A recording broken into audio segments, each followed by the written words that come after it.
Le Grand Dialogue. Sigi Kafoba. Edouani Wamakaran. Le Grand Dialogue, l'émission de débat du studio Tamani sur votre radio. Chenni Beri. Halud Mauni. Chenni Beri. Sigi Kafoba. Le Grand Dialogue. An lamɛnbaaw bɛɛ lajɛlen ni ɲankuma bi sigi ka fɔba ale bɛna hakili jagabɔ fɛn min kan o de ye mouvement du 5 juin n'a bɛ wele ko M5 ale ka laɲiniw hukumu kɔnɔna na jaabi juman de bɛ se ka sɔrɔ a ko la walasa ka kuma kan an ye wele bila maa naani ma maa fɔlɔ ale ye Dr Mamadi Sisoko ye constitutionnaliste don min ye Dr Ali Tunkara ale ye sociologue ye a ye gafew fana sɛbɛn maître Cheikh Oumar Konare ale ye kiiritigɛla ye avocat ale bɛ nɛgɛjuru sira la maître Abdourahmane Ben Mamata Touré n'ale avocat ye a fana kun y'a jira k'a bɛ se nin kɛnɛ kan nka waati laban na a y'a jira k'a ta masɔrɔ ne yɛrɛ ye Muhamadu Touré ye aw bɛɛ lajɛlen danse. Le Grand Dialogue. ayiwa Dr Ali Tunkara an bɛ don min na i ko bi wulikajɔ kɛra 5 juin tɛmɛnen ani 19 juin ka ɲini min ye ayiwa jamana ɲɛma Ibrahim Boubacar Keita k'ale ka taga wa fana ko wale caman bɛ sen na jamana kɔnɔna na ko minnu ni u tɛ bɛn ayiwa nin wale ninnu kɔnɔna na e ka faamuyali ye jumɛn ye a la. N ci kɛ ɲininkali la i b'a ye k'a fɔ ko tiɲɛla n'i ye mouvement 5 juin mɔgɔw ka laɲiniw ta maliyɛn caman b'a yɛrɛ kɔnɔ hali ni u ka taasiraw n'o ye démarches n'olu tɛ kelen ye jama fanba bɛnna k'a fɔ ko an ka jamana ɲɛmaa n'a nɔfɛ mɔgɔw walima ka baarakɛɲɔgɔnw u dɛsɛra ka maliyɛnw wasa u ka haminakobaw la i n'a fɔ kɛnɛyako ka taa se kalankow ni hakilisigi walew ma n'o ye sécurité sigatɔ la maliyɛn fanba bɛnnen b'a kan k'a fɔ ko n'i y'an ka jamana in ta nin waati laban ninnu na maa minnu nana yuruguyurugu la walima ni sigakɛru ma yuruguyurugu la olu ma se ka ɲangi jamana sariyasun fɛ olu de kɛra sababu ye fo ka taa se kalafili laban min kɛra maa caman bɛnna k'a fɔ kalafili ninnu tiɲɛ yɛrɛ la hali ni yɔrɔ dɔw ta ɲala a fan dɔw bɛ yen minnu ni maa sikalen b'olu ɲa kɛcogo ko ɲuman na fo ka taa se kiiri tigɛbaga labanw kalafili min n'o ye cour constitutionnelle ye o ka jaabi labanw olu bɛ kɛra sababu ye ka maaw la fitina ka taa kurantigɛ ni fɛn wɛrɛw bila o la nka o bɛɛ kɔfɛ n'i ye nin mɔgɔ wililenw ta n'o ye mouvement 5 juin i b'a ye k'a fɔ maa caman kɔni b'a la tiɲɛ don hali ni kuntigiw ye diinɛmɔgɔw ye waati dɔw la an b'a ye fana an ka politiki mɔgɔ dɔw b'a la fo ka taa se jago commerçants ma ani an b'a fɔ min ma ko citoyen lambda maa minnu yɛrɛ tɛ ko kunna jamana kɔnɔna la o kɔrɔ k'a fɔ ko maaw don maa min ni mɔgɔw kan k'u ka ko ta ni barika ye k'u lamɛn k'u ka hakililaw ta u ye nin fɛn fɛn fɔ k'a fɔ ko jamanatigi ma se ka jamanadenw wasa siga t'a la hali maa min n'i bɛ jamanatigi ka fanfɛla la bi i b'a ye k'a fɔ ko mali kalanko mali lakanako mali kiriko fo ka taa se hali baloko ɲuman ma gɛlɛyaw b'o la nka olu gɛlɛyaw bɛ bɔ fɛɛrɛ min na maaw bɛ se ka ɲɔgɔn sɔsɔ o fɛɛrɛw de la nka bɛn kelen b'a kan bi k'a fɔ ko an ye nin kɔlɔlɔ min fɔ siga t'o la o bɛ mali kɔnɔ nka kɔlɔlɔ min bɛ wuli cogo di yalima o bɛ se ka wuli k'a sɔrɔ président yɛrɛ bɛ yan wa ɲininkali bɛɛ bɛ sɔn ka munnu o yɔrɔ de kɛrɛfɛ n'i ye mɔgɔ ninnu ta u fanba kɔni ko nin kɔlɔlɔ tɛ se ka wuli cogo si la fo ni jamanatigi yɛrɛ fanga bila nka an b'a ye fana n'i ye o jateminɛ hakili ka jateminɛ la ka sɔrɔ m'i da fan si kan i b'a ye k'a fɔ ko kɔlɔlɔ min bɛ se ka wuli peut-être que solution yɔrɔ la an da bɛna s'olu ma kɔlɔlɔw bɛ se ka wuli ni maaw y'u ŋaniya jɛya ɲɔgɔn ye ka bɛn fɛnw kan fɛn min ni jamanadenw n'u yɛrɛ y'a kɔnɔ ka sɔrɔ jamana ɲɛmaa yɛrɛ ma wuli sabu jamana ɲɛmaa ka wuli o yɔrɔ de bɛ sɔn ka kɛ a ko la kɔlɔlɔma yɔrɔba ye kalafiliw bɛ se ka jɛya yuruguw bɛ se ka kɛlɛ jamanadenw bɛ se k'u yɛrɛ gouvernement kɔnɔna la jamanadenw bɛ se k'a yɛrɛ assemblée kɔnɔna la ni jamana ɲɛmaa ni maa min wulilen bi k'u jɔ n'u sɔnna ka ɲɔgɔn lamɛn n'u sɔnna ka fɛɛrɛw ta hali n'o fɛɛrɛw na kɛ dɔw ka ɲakumu kan hali assemblée bɔli a dɔgɔkɔrɔ ka ou bien ka latali labɛn yɔrɔ dɔw la cour constitutionnelle ka kuma min bɛ sen na ninnu bɛɛ lajɛlen ɲɛnabɔ ka di ka tɛmɛ jamana ɲɛmaa ka taali de kan siga t'a la i bɛ se ka assemblée ci bi i bɛ se ka cour constitutionnelle hali n'i y'a jateminɛ bi o bɛ ka taa taabolo min kan o bɛ ɲini ka taa maliyɛnw ka dimi sira fɛ n'i ye waati laban kibaruyaw lamɛn fo ka taa se maa minnu sen bɛ kalafili la an ka min o yɔrɔnin fana kun kuma don sabu mali problème tɛ texte ye k'a fɔ ko an ka sɛbɛnfɛnw de man ɲi walima an ka jamana sariyasunbaw de man ɲi o tɛ nka cɛ ni muso min bilalen bɛ sariyasun ninnu kunna ne ka ye cogo la olu de ma se ka maliyɛnw wasa u ka sariyaw di cogo la olu ma se ka maliyɛnw wasa u ka baara kɛtaw la bi an bɛɛ jelima k'a fɔ ko i bɛ se ka assemblée ci ka sɔrɔ président ma taga i bɛ se ka cour constitutionnelle ci ka sɔrɔ président ma taga gouvernement kura min sigira n'o ye premier ministre kura ye a sigili bɛ se ka wuli ka sɔrɔ président ma taga n'o bɛɛ kɛra ne bolo a ka ca la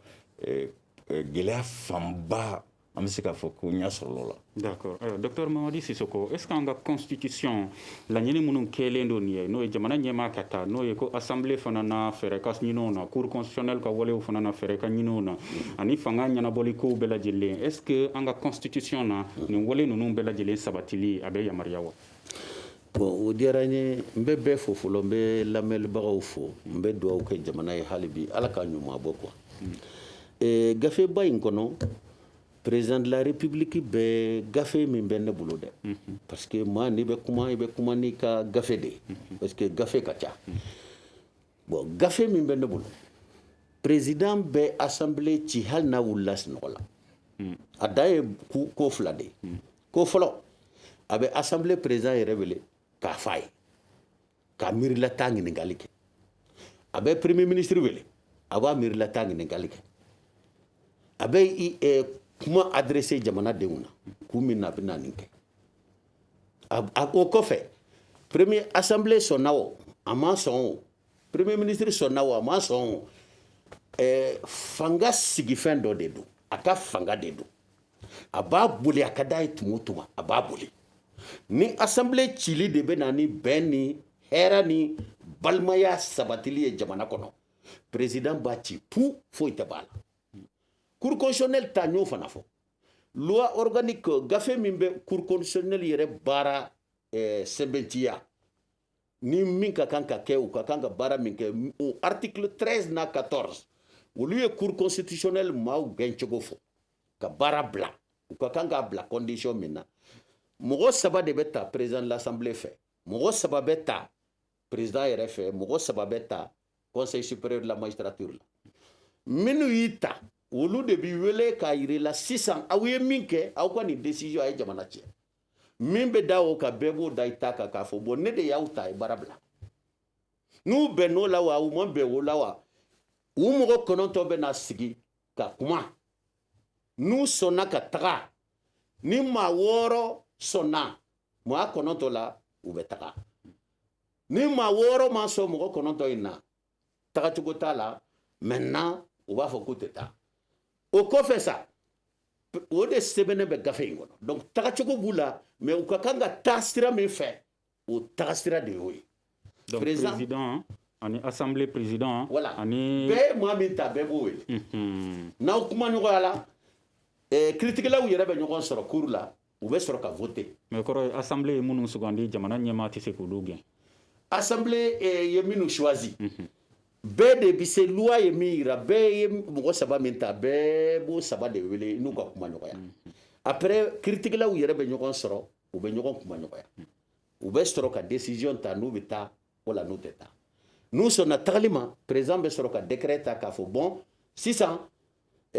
ni karisa ni karisa ni karisa n'u tun bɛ juger à la cour constitutionnelle la o baara jɔra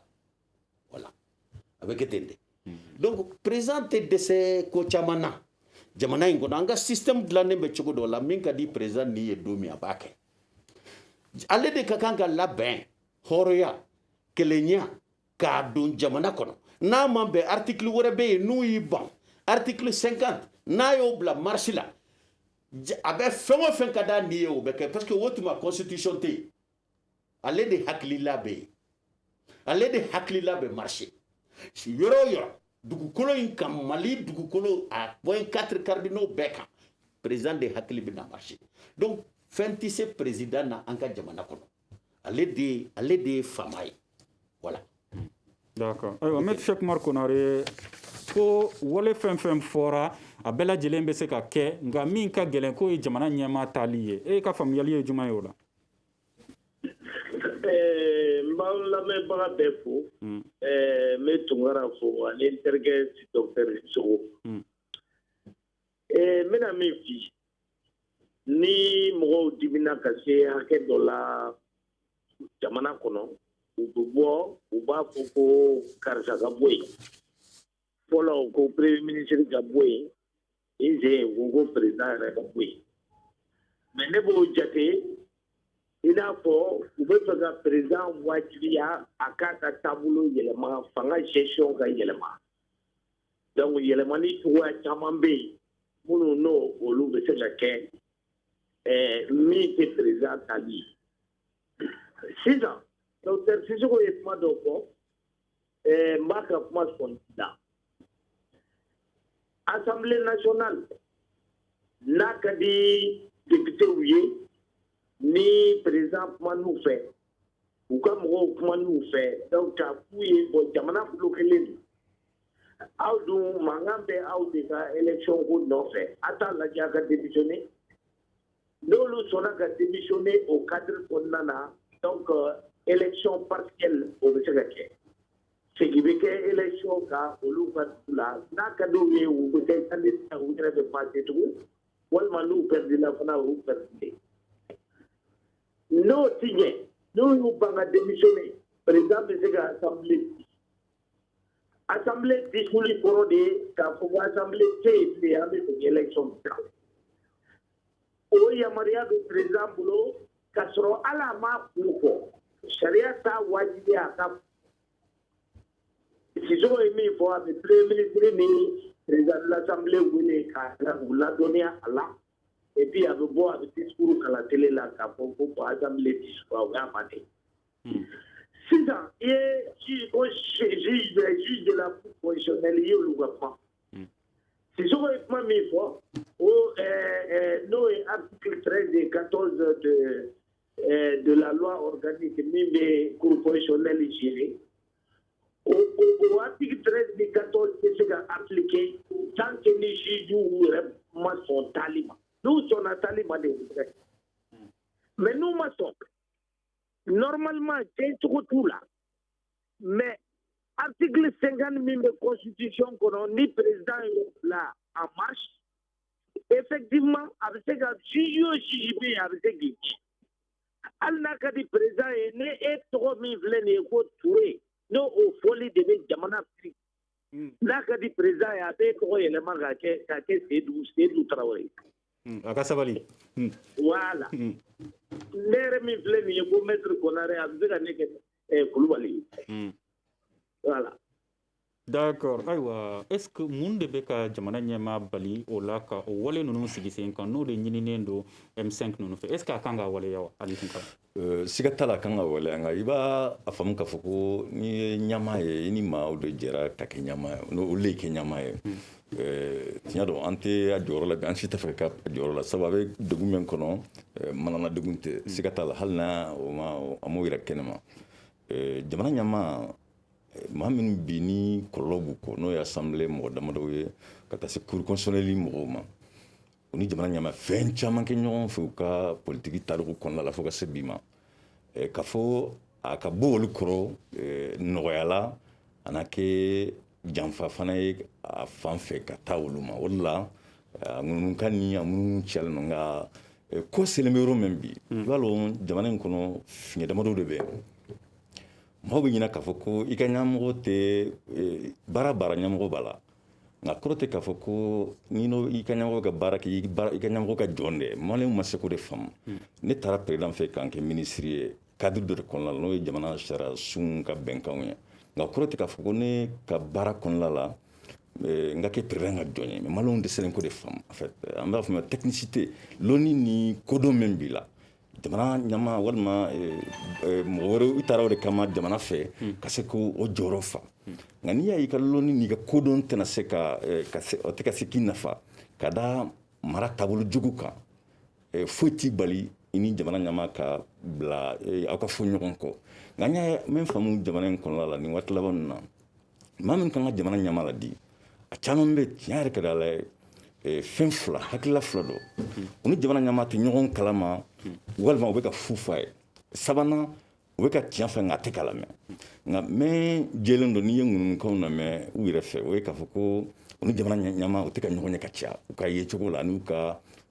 kanu cogo min u k'a ye. nka dɔw yɛrɛ b'a jira ko jamana ɲɛmaa ko a capacité t'a la bilen ka jamana ɲɛmaaya jɔyɔrɔ fa Mali kɔnɔna na.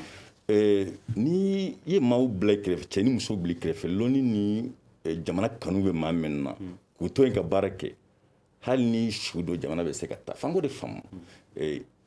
président ni ye Algérie ta n tɛ ka u lagosi Bouteflika waati jan de kɛ a tɛ foyi kunna nka a ye cɛ ni muso de bila kɛrɛfɛ minnu bɛ ka jamana la ɲɛnamaya mais an fɛ o de tɛ an ɲa bɛ mɔgɔ ko de bɛ mɔgɔ ka lɔnni ni ka seko tɛ ka san sɔrɔ mɔgɔ ko kan sinon ni limana la cɛ ni muso bɛ Mali la bi ni jamana ɲɛmaa ye n'a ja minna n'a dusu la minna kɔli ta hali ale tɔgɔ yɛrɛ i t'a mɛn mɔgɔw da bilen nka maaw de b'a kɛrɛfɛ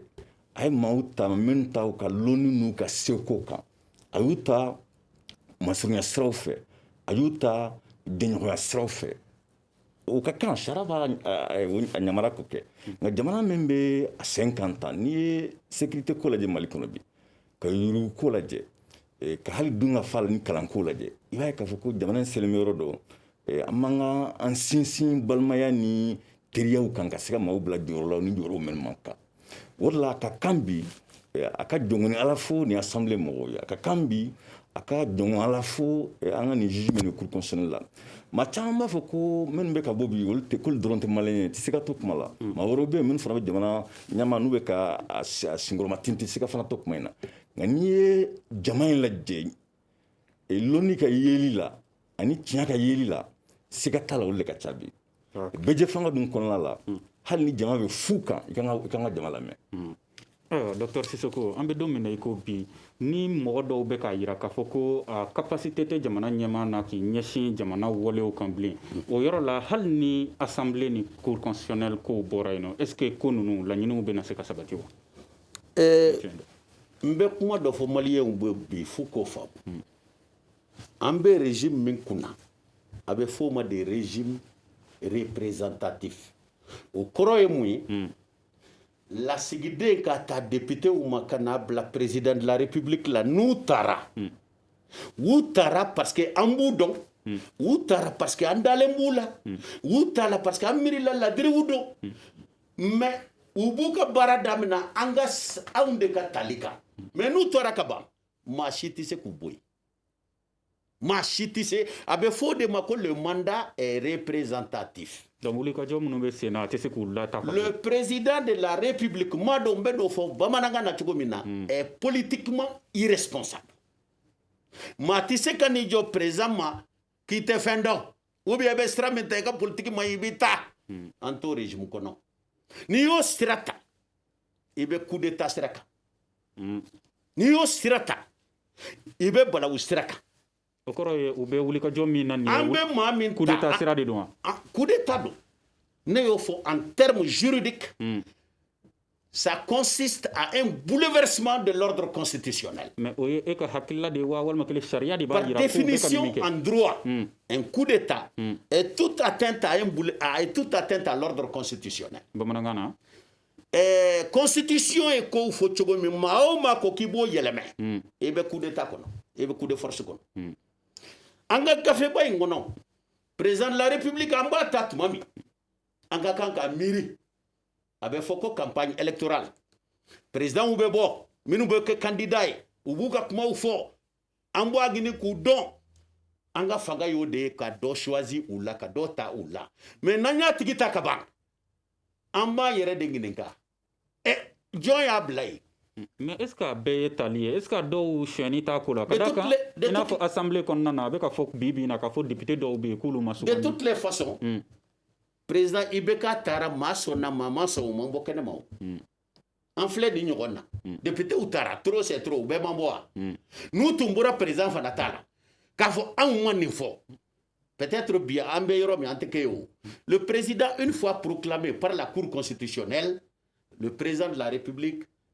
il est libre de faire son travail. An y'a ta de parce que an dalen b'a la an y'a ta de parce que ladiri don an y'a ta parce que a ka fisa n'an bɛɛ ye donc maa maa b'i jɔ bi k'o ka baara bila a ka politique man ɲi i bɛ nkalon kuma na i bɛ nanbara kuma na ne min fila fɔlɔ maa ninnu ye kuma minnu fɔ ko nin bɛ jamana kɔnɔ gɛlɛya bɛ jamana kɔnɔ u ma nkalon tigɛ o jɔn bɛ se k'a fɔ ko ninnu maa ninnu bɛ kɛlɛ min na k'u b'u yɛrɛ ka kɛlɛ de la u ye kuma o kuma fɔ a bɛɛ jɔlen don gɛlɛya bɛ jamana kɔnɔ maliyɛndenw sɛgɛnna mais k'a fɔ ko ka t'i jɔ président kunturu baara bila a ye n tɛ faamu droit la dɛ. ayiwa mɛtɛ kuma n bɛ min f'i ye Maître Konaré Biflekumana. Africa Bulla avait débat que dimanche ou dimanche. Il a tout le temps dénoncé. Il a tout le temps dénoncé les travers de la société. D'accord. Mais malheureusement, il a toujours dit les coups de force, les coups d'État ne sont pas républicains. Bamanankana. Ayo, ambe kuma dama. Maître Kumar Konaré, ambe domina ko bi ko wale min siglen do 5 M5 be wuli ka jom min na ko coup d'État wale do. Et son nom Touré. Il va dans politique ni charia tikeli. Politique là, charia là ni momi élu là. Atigi mana proclamer pour constitutionnel fait pas ou ya élu oui charia ka tiken. C'est ça. A élection tugu nyena ou a élection tugu manye ou ni pour constitutionnel ko ka élu là ou ya pas. O de sevene do anga loi là.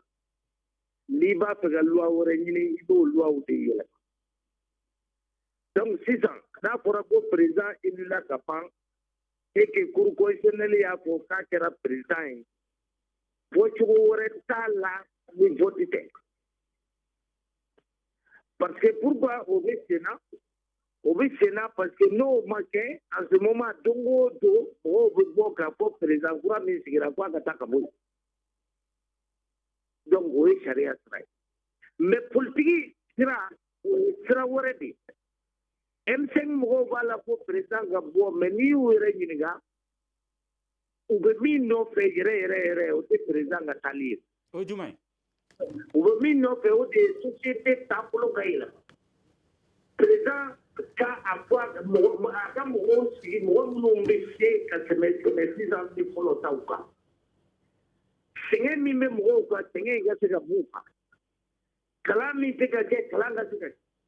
Sécurité mi te sécurité ka se ga na. Oluga jete la président te ga bara de ke bara mi na mi fen moui.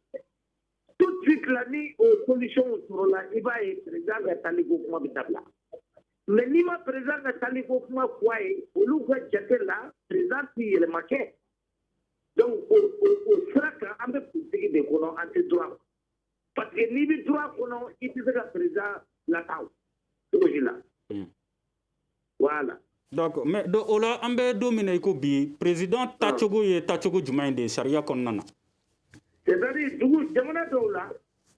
il a pour États-Unis, ni président et pour du façon d'aucun, assemblée ni sénat ni ou budget, député ou budget, comme politique par exemple.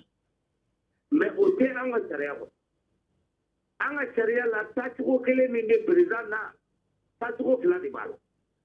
Tâche au follow it way, au dé, à commanda pendant l'élection sera donc à perdu là. Tâche au flan it way. Ni Assemblée nationale a traduit, a mis en accusation pour haute trahison. Parce que l'Assemblée nationale de ce bouquet, député Keméo Kemé, ni député Biolog là, nous avons voté pour que le président traduit devant la haute cour de justice pour haute trahison. Donc, on te fait que le président au président à la Légion. À Bépi. Il y a pas moi. Mais on y a vraiment des gens qui mal la flot. Donc, parce qu'il va jeter les gens qui vont, moi, même des présidents, il est en sur des cas de députés gacha, assemblée la méthode. D'accord. Alors, docteur Ali Tunkara, ambe domine ko bi. Est-ce que dugu deum benani wole nu famia wa ka foko jamana de konnana kuludo wulle ndo ko jamana nyama kataka boy nga jamana sharia alato o yamariya kadaka jamana nyama tina se kataka boy o chugala. Bon, Chara dono ni domba uwe sonka jigi jamana dona sabu jamana dona sonko yinga ka foko wati meni musara men boraka quelques millions sans reçu olun dragila Chara kumero duma wati weni jawu defo wati meni kalafilu nyagamina ameka Chara men trofobi ko Chara in kama jamana nyama tseka jagwa kala boy o Chara kume fanyuma wati meni bureau de vérificateur général ya kara porubo ka maw togo fo ka fu jamana musaka kutaye jamana Chara kumero duma watula wala ka gele bi mali be gerente men kono i k'a fɔ i bɛ kuma ni mɔgɔw ye sariya tɔgɔ la tiɲɛni yɛrɛ ka di ala ye ne ka ye cogo la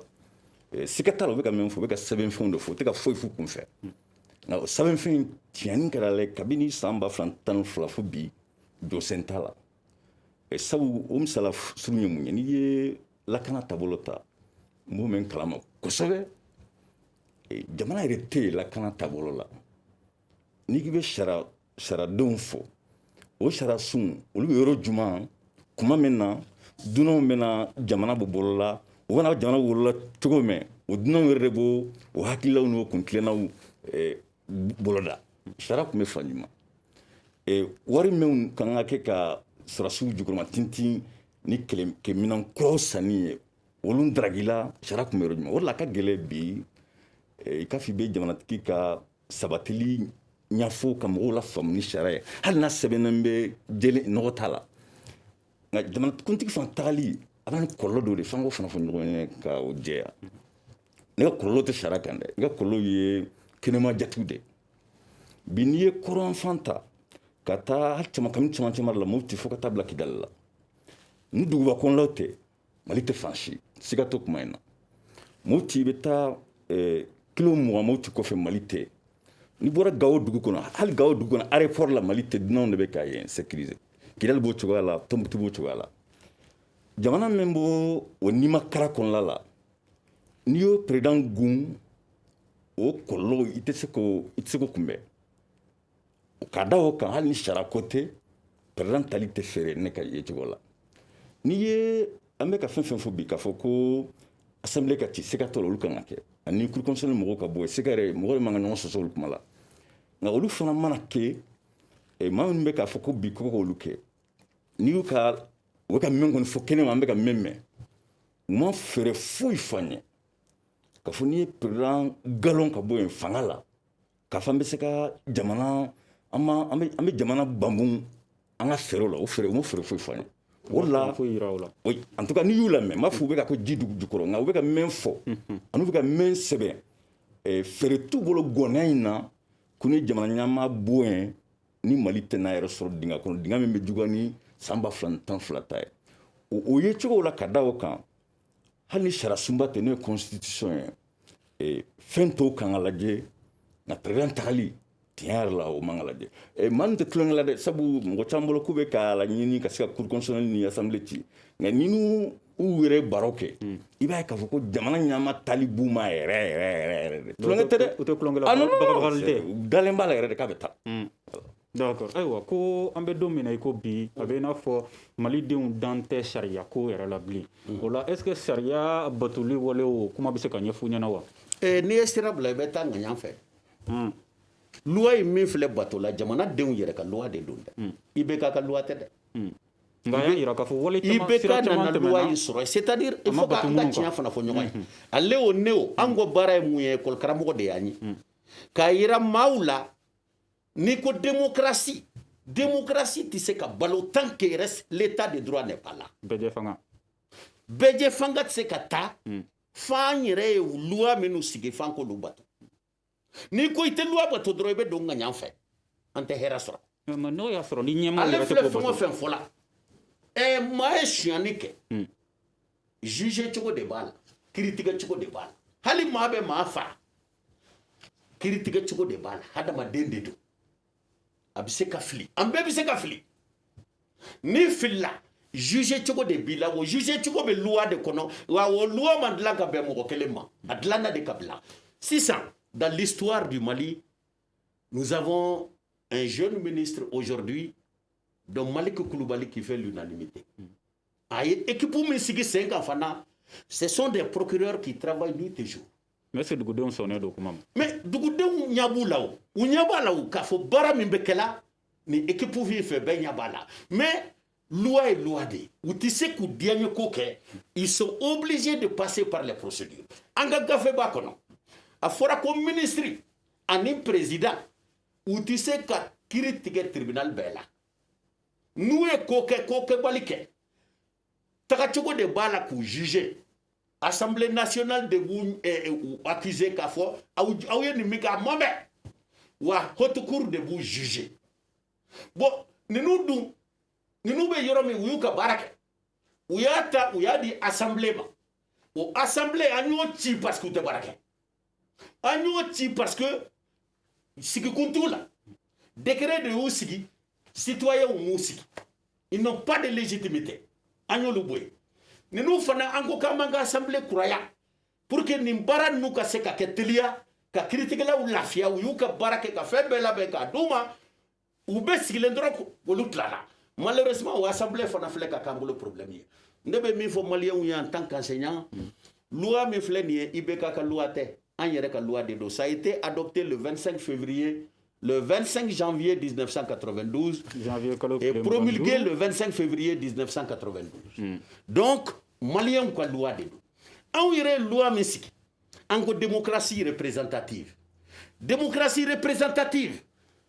an bɛ maaw de sugandi minnu b'an ka baara kɛ o maa choisi tɔ f'an ka ɲama jɔ f'an ka tulo ma jɔ f'an ka ɲini ka maaw dɔn mais n'an y'u ta ka ban an tɛ se k'u bɔ yen u bɛ bɔ yen fo n'u a diyara u yɛrɛ ye koni maître Konare y'a fɔ cogo min ou bien saya nana ala k'an kisi o ma ou bien u yɛrɛ ka sɔn ka bɔ yen ou bien mandat banna maître Konare y'o préciser cogo min o b'o cogo la nin ko in fana min filɛ nin ye an k'a dɔn gɛlɛya in ma fɔlɔ anw na Fransi ye koya ɲana min ka jugu ni Mali ta ye mais Fransi tɛ nin ye bi an kana hakili pɛrdi an kana an ka balimayaw tiɲɛ an kana an ka to an ka hɔrɔnya la. D'accord. Maître Kumar Konare, an bɛ don min na i ko bi a bɛ ka yira fana k'a fɔ ko ayiwa cour constitutionnel magistrat dɔw démissionné na est-ce que e ye kunnafoni sɔrɔ o ko la wa? Bon, n bɛna kuma min f'i ye ne tɛ kunnafoni ye e ye avocat de ye n y'a mɛn i b'a fɔ bɛɛ y'a mɛn ko cour constitutionnel membre naani k'olu démissionné wa n tilala k'a mɛn fana ko 3 wɛrɛ démissionné na k'a tɔ tora mana sa tiɲɛ don a nkalon don wa ne tɛ ma se ma donc n tɛ se ka. donc an bɛ don min na bi est-ce que sɛbɛn bɔlen don min b'a yira k'a fɔ k'a waleyalen don? ne ma sɛbɛn ye n y'a faamu. d'accord. bon n bɛ fɛ ka kuma dɔ fɔ mɔgɔw k'a faamu yɔrɔ n y'a fɔ laban in na n ko politique ani sariya tɛ kelen jamana minnu n'an bɛ k'olu fɔ démocratie la n'o ye faransiw ni dugu wɛrɛ tubabudugu ɲinan ye olu san 1000 sirasi la u y'a été u sera problème ma u y'a été ka luwaw falen ka adapter u ka situation na pour que u ka démocratie bɛ se ka mais an fana n'an ma se gɛlɛya ma an t'a dɔn k'a fɔ loi kan ka falen ne misali kelen di cour constitutionnelle mankan wulila parce que mɔgɔ dɔw a fɔra k'olu de passera mais cour constitutionnelle taara ka voix dɔw annulé k'a fɔ ko o vote ma ɲi donc a fɔra ko mɔgɔ min passera k'o tigi bila kɔfɛ mɔgɔ min ma passé o de nana ni mankan ye mais n'i y'a ye cour constitutionnelle sera k'o kɛ parce que loi de bɛ cour constitutionnelle yamaruya k'o kɛ loi min bɛ cour constitutionnelle kan o cour constitutionnelle ko a b'a ka jatew kɛ ka voix fara ɲɔgɔn kan min y'a diya a b'o annulé n'o a ka jate la o voix ma ɲi donc ko maintenant ale bɛ sɔrɔ ka a ka redressement min nana ɲɛfɛ min nana kɔfɛ ale de b'o fɔ donc sisan ni n'a ka d'an ye an b'a don loi kura la k'a fɔ ko bon cour constitutionnelle b'a ka jateminɛw kɛ nka n'a ka jateminɛw nana se ko mɔgɔ min kɛra premier ye k'o bɛ bɔ yen k'o ka na ni deuxième ye donc dans ce cas a b'a fɔ ko ka segin élection kan o bɛ se ka sɛbɛn loi n'o sɛbɛnna loi kɔnɔ cour constitutionnelle tɛ se ka résultat yɛlɛ bon donc démocratie bɛ avancer ten de an bɛ don min na i ko bi sariya tɛ yen min bɛ se k'a fɔ président ye ko bon ko parce que ni jama hakɛ dilen bɛ dugu kɔrɔ donc o ta o sariya tɛ yen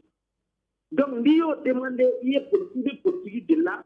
n'i sera a la politique la i sera a la n'i ma se a la politique la fana i ma se a la mais sariya ko kuma tɛ fɔ yen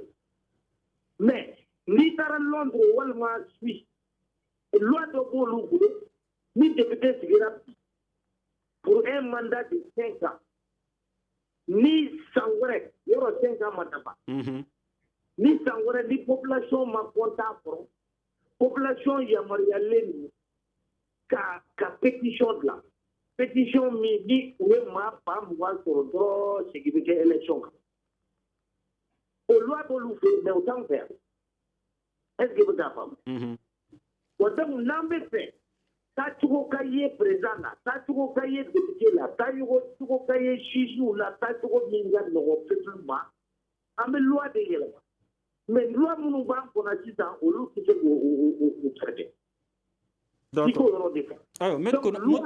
cour constitutionnel ko la halsa an kun kuma na kan be sigi yoronin dokan ayi aya yira ka foko minye assemblée ye tachogo ye fly soit président walma kele minye assemblée mo kono mo yera ulu be se ka a décider coup beta ni kalata do kera o skamaruna maintenant cour constitutionnel ko munu sugandi saba nunu na ulde kangu wele ka kuma u fe nga ni u yera u fana mason tagali be gelea donc ni bi magistrat ou mason u ka tagali ma cour constitutionnel la wala juma inde bina se ka ke yemi fi ni wele la no mason Kalima. Président de Ségou, qui est fait Kilindron de Wodi, article 50 utilisé, article 50 de la Constitution, Capo utilisé, Casro, bien. Mais, n'a pas fait d'accord afamna san docteur Ali Tunkara ande domine ko bi kan ingele anu no beto sena jabi juma inde be se ka soro jabi me se ka soro ye figa jabi la jeni fen flade yalma iga jabu be ka ke Mali de kama walma be ke modo de kama fango de fam Mali ko ina ma ngi men fam ni wuli ka joni marata bolo la we mo de be jamana re sanfé o de balawiye ni ba fika jamana don wasabi sikata la fin do be fika temeno lui assemblée chili normalement don la ni ba fe jamana don wasade ma fo ni ba fika mo la wasa donc solution follow assemblée kati sikato la cour constitutionnelle ni men fo net sikana sinsin sharaka de shara do mrenga nyabe mena shara kuma manga seka fo kada cour constitutionnelle ka tabolo ka malon famba blobi premier ministre maintenant abore ni président la ka blembi donc flana cour constitutionnelle fana ka boy premier ministre kura min ban kunabi alere nana mangan ko la chugome wala mo yiri ni gana sur président na ka conseil be nyogon kalama jamana men wilembe ka jwa 5 ans bi ita fo kibe na premier ministre ye mente jama murtlon sabotaye o koro ka fo ko jamana ti na ka conseil tialo dani malon te nyogon kalama donc premier ministre kura men be o ka degere men na noe ko degere ko ci bisika manga ko fanna ni ba fe kam malon wasare ta fo ni ba fe kam go wasabe ko re ne bolo ni nimbe kera amina rondo fana ko sabu problème sabu ba mo be kay pam kuna ne ka ye chogola ni nga sécurité d'état ta kamali la kana ko la jebi ni mamen ko manga ci ite sécurité ko kalama dugolo kay ta dia fanchi ka fa sécurité d'état aka nyana jew ko luke wala ngata koye jamana be kelela o ma kolon ka tonga to fanga kelen kuna ta fe ka jamana do wasa assemblée ka ci cour constitutionnelle ka ci signga ke premier ministre kam jama be nyon soro menna ka sécurité d'état mam nuye jamana to gerentela kuka soro yanga ka soro unyo be keneka ou désormais ça c'est important mais il n'a qu'à faut mado ko si o men bambi est-ce que fam to jonam be kelela colonel major colonelu wole kelembe ministère konlala be balo sikatala do fotula jonam be kelela préfet ou sous-préfet be ganga ko lebi commandement na ni mo soro men grade le no capitaine ka soro généraux ka cibolo colonel major ata mo hal président ata hakedo o se ke chugudi ka fi ba fika jamana bolo la mouvement 5 mo fuka ni fon jatna ka fuko ibeka ko dron système yire de problème be foni mo ni be de ka cheka tanu gawoni to mo tun kidan ni mopti o place de bon ko bi o yu kali jamana de ka fuko be jamana bo nogola na min lendo hakili wili wala fe no terrorisme wala ni sécurité no fam chugudi ka fuko fana ka fuko sharia yoro la mali de chaman dalente sharia ko inabli alo mun be sharia fana kuna ulu fana kanga yela ma wal makele wala juma de kanga se ko yoro bon ne ka ye chugola mali problème te gafe ko ye mamen gafe kalfala me mo men wala problème hali nan ni France constitution kana ni Pays-Bas wal ma Amérique jamana men kadi du koloka ngani ma bla kuna maa min ni jamana hami t'u la a lɔnni t'u la a feere t'u la jamana kanu t'u la u kɛrɛlen tɛ k'u ka sɔrɔ bila jamana ye u kɛrɛlen tɛ k'u ni di jamana ka bɔ a bɛ kɛ fu ye o de la k'a fɔ ko ka sariyasun falen o ye i tɛ maliyɛnw kalama dɛ parce que ne bolo problème ye maliyɛn de sariyasun ko tɛ sabu ni min bɛ n'an kun y'o ba kɛcogo la nin kuma in kun tɛ kɛ yɛrɛ Mamadi Sisoko jaabi jumɛn de bɛ se ka sɔrɔ walasa fɛɛrɛ ka sɔrɔ nin ko ninnu na bi ne b'a fɔ u ka droit bato n'i ye sira bila dɔrɔn i bɛ ŋaɲa kɔnɔ ni bɛɛ taara i ka siranin kan an bɛɛ bɛn président de b'a ka premier ministre nommé a y'a den nommé a y'a dɔgɔnin nommé a ye falatɔ nommé a ka fanga de don anw yɛrɛ de sɔnn'a ma konare ye kuma dɔ fɔ ma n'i bɔra degun na i b'i hakili jagabɔ i ka kan ka yɔrɔ min yɛlɛma an ka kan ka yɔrɔ min yɛlɛma an b'o dɔn il est du ressort de la compétence du président de désigner le premier ministre. Ti ma yɛrɛ ɲininka o ye kelen ye. Ale y'a ɲininka ko pour jaabi ka sɔrɔ a la. Moi je crois ce n'est pas une question de personne. Un problème tɛ mɔgɔw la bi yan. Problème tɛ mɔgɔ ko ye. Lorsque démocratie la loi ma sɔsɔ problème tɛ. Or en nommant a ye président min nommé a ye premier ministre min nommé loi ma sɔsɔ. Mais assemblée kɔnɔna na loi ma sɔsɔ. Loi sɔsɔ assemblée là. C'est pourquoi aujourd'hui président au CEDEAO bɛ ko ka fɛɛrɛ ɲini u la. Loi sɔsɔra cour constitutionnelle la président ko ka fɛɛrɛ kɛ k'u la taa. Président. Bien sûr. Président jamana yɛrɛ ko ka fɛɛrɛ kɛ cour constitutionnelle. Mais quand les citoyens wulila tuma min M5 ni jama in min bɔra maa ye ni jama in ye i bɛ ko faamu. Donc président ye message faamu. Min ka di jamana denw ye a y'o daminɛ. École ko a ko sɔnna. Assemblée cili a ko sɔnna. Cour constitutionnelle a ko sɔnna. Gouvernement d'union nationale a ko sɔnna. A fɔ wulili ma mako ɲa. Mais o kɔrɔ ye ni jama kun ma wuli ale kun tɛna ninnu ye wa. Non, c'est pas parce que a b'a ye. Mais dunanrotigɛ ye fɛn dɔ ye. Citoyen n'a ka baara de don. Pouvoir n'a ka baara de don. Citoyens tun bɛ mun kɔnɔ. Pourquoi ils ont attendu tout ce temps? D'accord. Sisan fɛɛrɛ jumɛn bɛ se ka sɔrɔ? Donc citoyens de mun ka baara kɛ. Mais il y a une phrase n b'a fɛ ka dɛmɛ k'o fɔ bamanankan. On ne peut pas vouloir interdire la violation de la forme républicaine du gouvernement. Et pendant ce temps, les citoyens même s'adonnent à cette atteinte de la forme républicaine du gouvernement. Bamanankan na i ko ni sariya ni malidenw bɛ fɛ sariyaw ka t'u cogoya la olu yɛrɛ tɛ se ka walew sigi sen kan minnu bɛ dankari sariya la o tɛ wa? U yɛrɛ ye sariya min sigi olu yɛrɛ ko gafe kɔnɔ ko démocratie branche dɔw bɛ ani jamana taabolo dɔw bɛ yen faama o faama ni mar'o la u bɛ jigin. D'accord sanga tɔ man jan bilen Maître Cheikh Oumar Konare e bolo jaabi jumɛn de bɛ se ka sɔrɔ nin wale ninnu kan bi? Ne ye jaabi di a mɛnna ko ye Touré depuis 2018 ne bɛ segin kuma sigi de kan.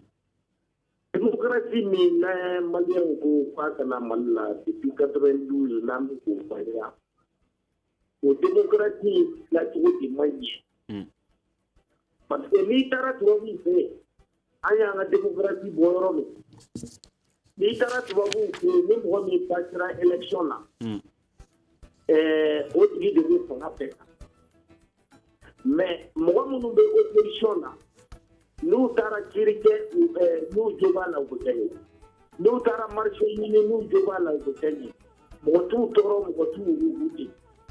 wa ni élection wɛrɛ bɛ kɛ fana mankan tɛ k'a élection na a bɛ se ka kɛ anw fɛ yan mun de bila fanga bɛ fanga bɛɛ kan opposition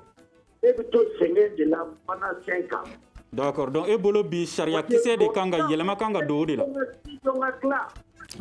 Sanga de tɔ man jan bilen. N'i taara marché ɲini i t'a sɔrɔ i bɛ to sɛgɛn de la mɔgɔ tɛ foyi d'i ma donc ni élection fana waati sera ayiwa namara bɛ don a. Donc il faut que yɛlɛma de ka kɛ de telle sorte que opposition yɛrɛ fana da ka don a la. Il faut un gouvernement de consensus.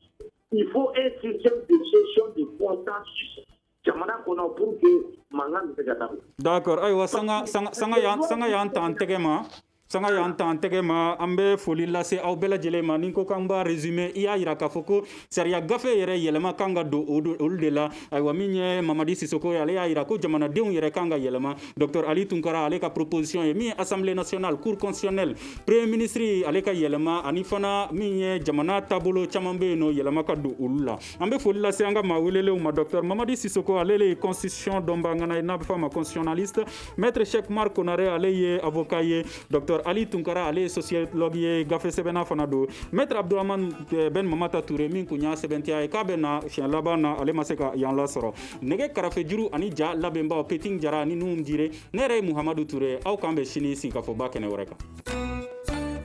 Le Grand Dialogue. Sigikafɔba. Edewani wa makaran. Le Grand Dialogue, l'émission des débats du studio Tamani sur votre radio. Chaîne Beri. Halud Mauni. Chaîne Beri. Sigikafɔba.